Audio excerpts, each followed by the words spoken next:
이거를 밖에서 뭐 다 이렇게 절개를 해서 이거를 지방을 벌려서 뺄 수는 없잖아요. 지금 현대 지방 흡입이라는 개념을 정확하게 만든 사람이거든요. 이게 어떤 게 더 효과적이고 좋으냐는 또 이제 의견이 좀 분분할 수 있어요.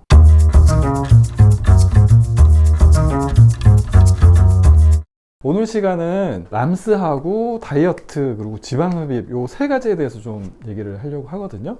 어쨌든 이게 지방 흡입의 역사하고도 연관이 또 있고 지방 흡입이 어떻게 시작됐는지 이런 얘기도 좀 하려고 하고, 이 다이어트를 할 때 지방 흡입이나 람스가 어떤 효과를 좀 줄 수 있는지 이런 부분에 또 설명을 드리려고 하니까 채널 끝까지 주목해 주시면 좋을 것 같습니다. 첫 번째로 다이어트에 대해서 설명을 좀 드리려고 하는데요.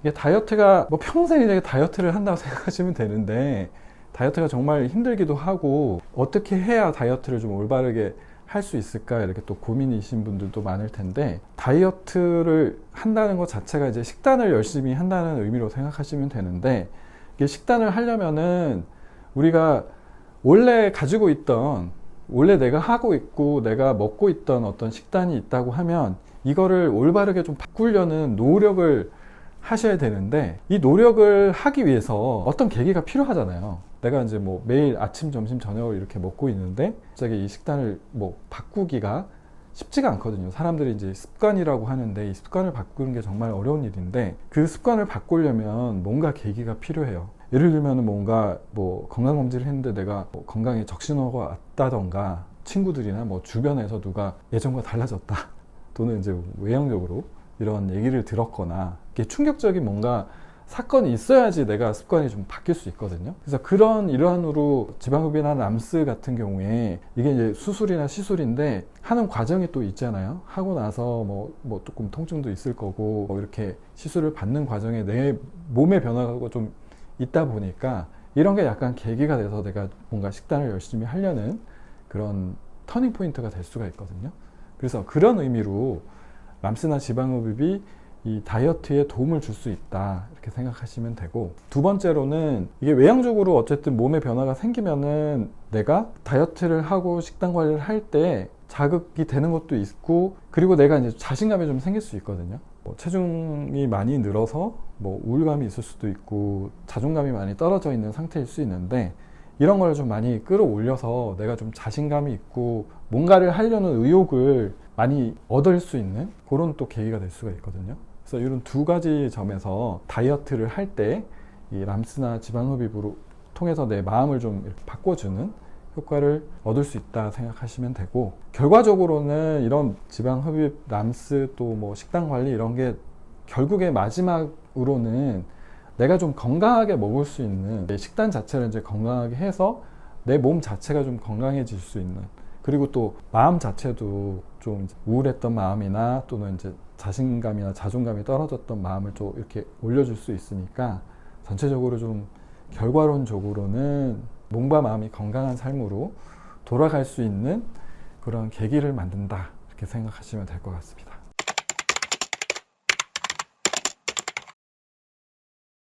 그리고 이런 지방흡입이나 람스에 대해서 조금 더 이제 깊이 있게 설명을 좀 드리자면은, 지방흡입의 역사에 대해서 좀 설명을 드리려고 하거든요.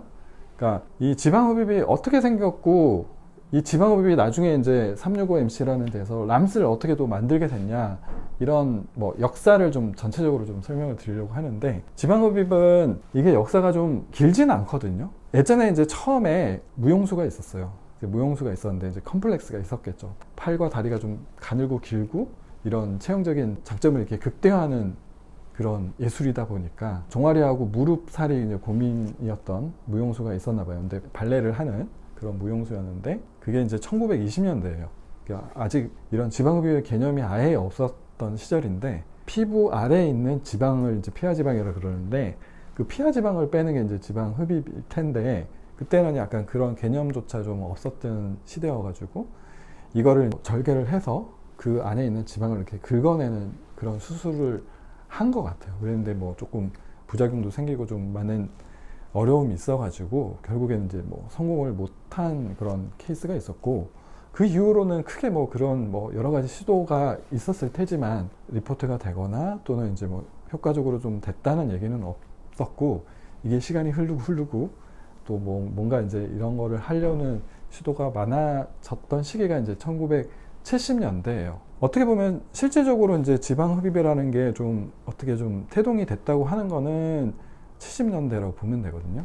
지방 흡입의 개념을 보면은 이게 피부 아래에 있는 지방을 빼는 건데, 이거를 밖에서 뭐 다 이렇게 절개를 해서 이거를 지방을 벌려서 뺄 수는 없잖아요. 그러면 흉터가 워낙 커지기 때문에 지방 흡입이라는 개념이 크게 이제 세 가지로 볼 수가 있어요. 피부 밑에 있는 거니까 좀 블라인드, 보이지 않는 곳에 있는 조직을 어떻게 좀 해결을 해야 되는 그런 개념이고, 두 번째는 이거를 이제 지방을 빼기 위해서 캐뉼라라는 개념이 또 있어야 되거든요.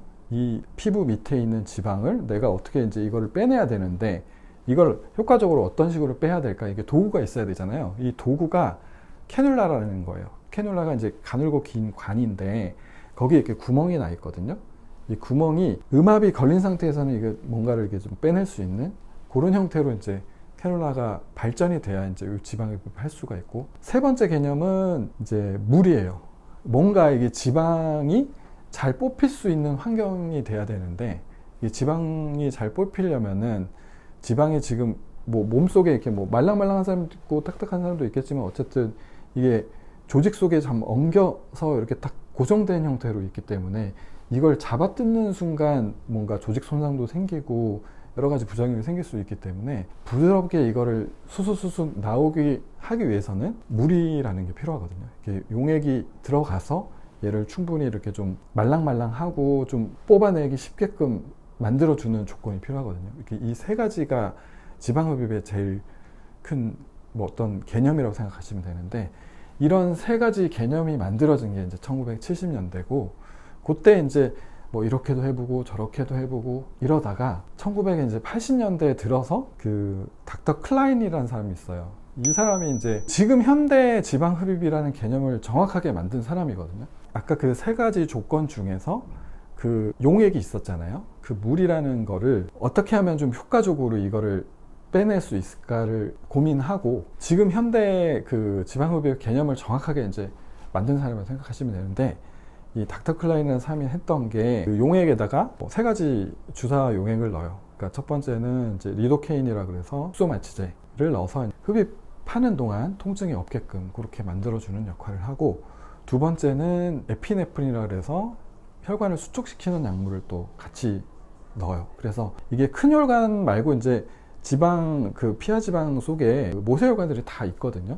그래서 이 모세혈관을 통해서 이제 지방들이 영양 공급을 받고 산소 공급을 받아서 이렇게 잘 무럭무럭 지방이들이 이제 크고 있는데, 그거를 숙축시켜가지고 하는 동안에는 피가 안 나게끔 하는 그런 역할을 하거든요. 그래서 그런 주사제하고, 세 번째는 이제 탄산수소 나트륨이라 그래서 앞에 두 가지 용액이 산성을 띠고 있어서 통증을 많이 유발하거든요. 그래서 얘를 pH를 높여서 좀 중성으로 맞추는 거죠. 그래서 통증을 좀 적게 완화시키는 그런 용액. 이 세 가지 주사를 넣어서 만든 용액을 투머슨트 용액이라고 그러거든요. 그 투머슨트 용액이라는 걸 이제 처음으로 정립한 게 이제 닥터 클라인이라고 생각하시면 되고, 이 세 가지 용액을 어느 정도 넣어야지 또 부작용이 없을까 또 생각을 해야 되잖아요. 그래서 그 닥터 클라인 사람이, 이 사람이 이제 내과 의사기도 하고 그 다음에 피부과 의사기도 해요. 그래서 두 가지 보드를 갖고 있는 미국의 의사인데, 엄청 꼼꼼하고 엄청 obsessive한 그런 사람이거든요. 그래서 책을 보면은 이 사람이 그 투머슨트 용액을 만들기 위해서 리도케인의 농도가 혈중에 몸에 들어가서 이게 어느 정도는 이제 또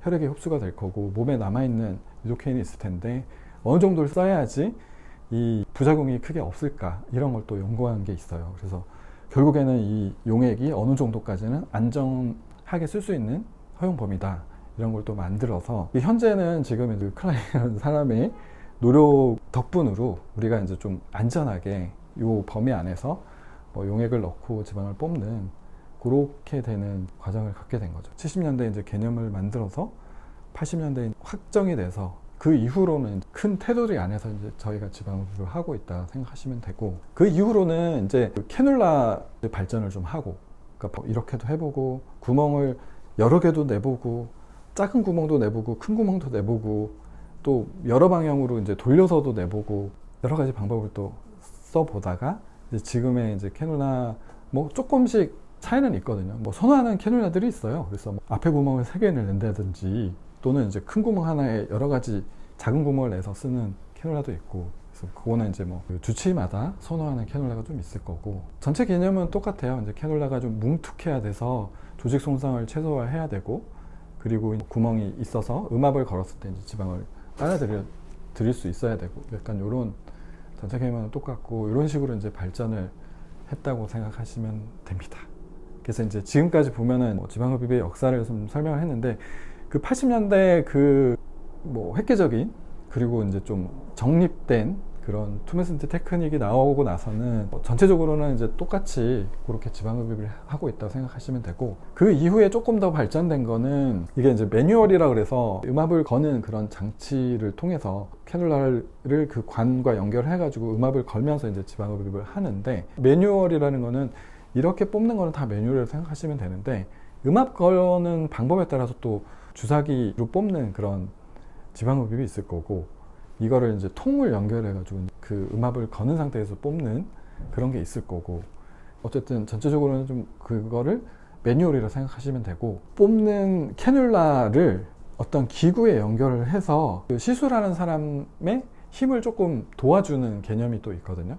그거를 PAL 방식이라 해서 PAL이라서 파워 어시스티드 라이포석션이라고 얘기를 하는데, 그거는 이제 전기의 힘을 이용해서 여기에다가 바이브레이션을 준다던가 좀 진동을 줘서, 이게 지방이 용액이 들어가고 나서 지방이 이렇게 붙어 있는 상태인데 얘를 진동을 가하게 되면 조금 더 뽑기가 용이해지거든요. 그래서 그런 거를 좀 도와주는 역할로 한다던가, 열을 가해서 지방을 보통은 이제 물에 이렇게 좀 불려진 상태에서 얘를 한 번 더 이렇게 뭐 열을 가해서 지방세포를 좀 녹여가지고 약간 물처럼 뽑는 경우도 있거든요. 열 에너지에 따라서 뭐 그거를 초음파로 뭐 열 에너지를 줘서 뽑는 경우도 있을 거고, 또는 뭐 다른 열 에너지를 통해서 또 지방을 녹여서 뽑는 경우도 있을 거고, 큰 개념은 이제 손으로 뽑느냐 또는 바이브레이터가 달린 기계냐 또는 뭐 에어 컴프레셔를 걸어 가지고 진동을 줘서 뽑느냐, 도와주는 개념들에 또는 열 에너지를 이용해서 도와서 좀 뽑느냐, 이렇게 여러 가지 또 방법들이 있겠지만 기본 개념을 그렇게 생각하시면 되고, 이게 어떤 게 더 효과적이고 좋으냐는 또 이제 의견이 좀 분분할 수 있어요. 어떤 분들은 지방을 그냥 뽑는 것보다 잘 녹인 다음에 물처럼 뽑아야지 좀 평평하게 좀 뽑을 수 있고, 열 에너지를 주다 보니까 피부 밑에 이제 탄력층을 좀 자극을 해서 탄력을 조금 더 좋게 한다, 이런 얘기도 있고, 여러 가지 얘기가 있는데, 제가 이제 뭐 지방 흡입을 10년 이상 했는데, 초반에 뭐 전기를 이용한 에어 바이브레이터, 그거를 여러 가지 디바이스들이 있거든요.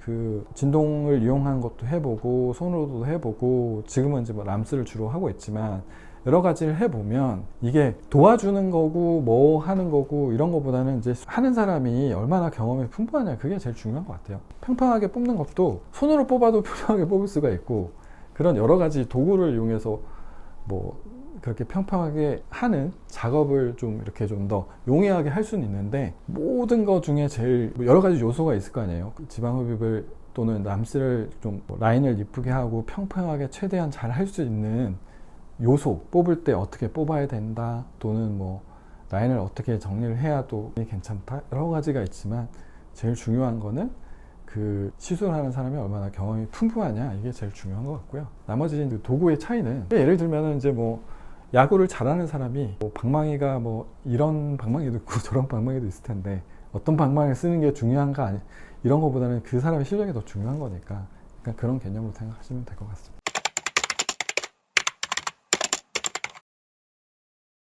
그런 이제 지방흡입의 그런 역사들이 있는데, 그럼 람스라는 거는 도대체 어떻게 생긴 것인가? 이게 지방흡입이 이제 수술이다 보니까 그 지방흡입을 하기 위해서 저희가 이제 수면 마취라는 걸 같이 하거든요. 이게 재워놓은 상태에서, 물론 이제 국소 마취를 해서 통증이 없게끔 해놓긴 하는데, 시술이나 수술 자체를 하는 거를 좀 두려워하는 사람들이 있기 때문에 그 수면 상태에서 이제 하는 거를 보통은 하게 됐죠. 그래서 지방흡입은 보통 수면 마취 하에 시행하게 됐는데, 그러니까 지방흡입을 하다 보니 불편한 점들이 있어요. 이제 고객님들이 압박복을 입는 거 자체가 좀 불편한 것도 있고, 그 다음에 이제 이걸 절개를 하고 꼬매다 보니까 식밥 제거를 또 해야 되고, 그 다음에 이제 수면 마취를 하다 보니까 또 회복 시간도 길어지고 약간 이런 불편함들이 있어서 그런 불편함들을 다시 이제 저희가 이제 리마인드 하다가 이걸 어떻게 해결할까 하다가 만든 게 람스라 생각하시면 되거든요. 람스는 그 지방흡입에서 불편한 걸 없앤 그런 시술이라고 생각하시면 돼요.